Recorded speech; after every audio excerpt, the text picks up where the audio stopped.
নাটোরের বাহারি ফুলের নির্যাস থেকে তৈরি হচ্ছে রঙিন চা।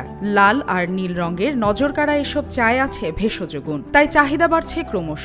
আর এই সফলতার গল্প তৈরি করেছেন দেশের একমাত্র ভেষজ পল্লী নাটোর সদর উপজেলা ঔষধি গ্রাম খ্যাত কাঁঠালবাড়িয়ার আদর্শ ভেষজ উৎপাদক ও প্রক্রিয়াজাতকারী শহীদুল ইসলাম। নাটোর জেলা সদর থেকে 10 কিলোমিটার দূরে উপজেলার লক্ষ্মীপুর খোলাবাড়িয়া ইউনিয়নের প্রায় 15টি গ্রাম নিয়ে গঠিত ঐতিহ্যবাহী ঔষধি গ্রাম। এখানে অশ্বগন্ধা, তুলসী, কালো মেঘ, অ্যালোভেরা ও শিমুল মূল সহ প্রায় 400 প্রজাতির ভেষজ গাছ চাষ হয়।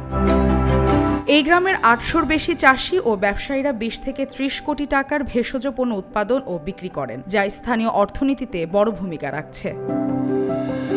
খোলাবাড়িয়া এলাকার হাজীগঞ্জ বাজার ভেষজ উৎপাদন ও বিপণন সমবায় সমিতির সভাপতি শহীদুল ইসলাম তার আবাদি জমিতে অ্যালোভেরা, শিমুল, অশ্বগন্ধা, শতমূল সহ বিভিন্ন ভেষজ উদ্ভিদ উৎপাদনের মধ্যে নিজেকে সীমাবদ্ধ রাখেননি। ঝর্ণা ছেটানো সেচ পদ্ধতির উদ্ভাবন ছাড়াও বৈচিত্র্যময় তার কর্মপরিধি।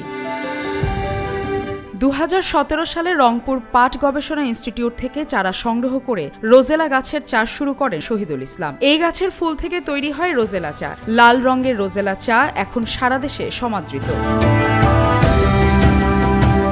দেশে রোজেলা চা উৎপাদনে শহীদুল অন্যতম পথিকৃৎ। মাত্র 5 শতক জমিতে রোজেলা চায়ের চাষাবাদ করলেও বর্তমানে আবাদ বেড়ে হয়েছে 10 বিঘা। শহীদুলের দেখানো পথে ভেষজ পল্লীর অনেকেই এখন রোজেলা চাষ করেন।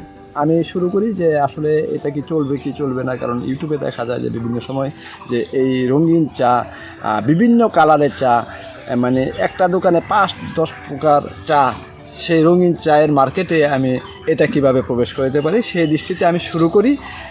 এখন দেখা যায় বেশ সারা যে আমি যে পরিমাণ উৎপাদন করতেছি তার চেয়ে বেশি বড় মার্কেট আছে। নাটোর কৃষি সম্প্রসারণ অধিদপ্তরের উপপরিচালক হাবিবুল ইসলাম খান বলেন, শহীদুল ইসলামের আবিষ্কৃত চা লিভার ও কোষের সুরক্ষা দেয় এবং অ্যান্টিঅক্সিডেন্ট হিসেবে কাজ করে। আমরা দেখেছি যে এই ধরনের চা খাওয়ার ফলে মানুষের কিন্তু যে ব্লাড প্রেশার সেটি কমে যায়। এছাড়া দেখা যায় যে বিভিন্ন ধরনের কোষ্ঠকাঠিন্য এটি দূর হয় এবং শরীরের যে বিষাক্ত পদার্থ সেটি কিন্তু এই চা নিয়মিত পান করার ফলে এটি বের হয়ে যায়। 1 বিঘা জমিতে সারিবদ্ধ করে রোপণ করা যায় 1,500 গাছ। জুন মাসে চারা রোপণ করার পরে নভেম্বর থেকে শুরু হয় ফুলের বৃতি আহরণ, চলে ডিসেম্বর পেরিয়ে জানুয়ারি পর্যন্ত। 1 বিঘা জমিতে উৎপাদিত রোজেলা ফুলের বৃতি প্রক্রিয়াজাতকরণের পরে পাওয়া যায় 100 কেজি চা।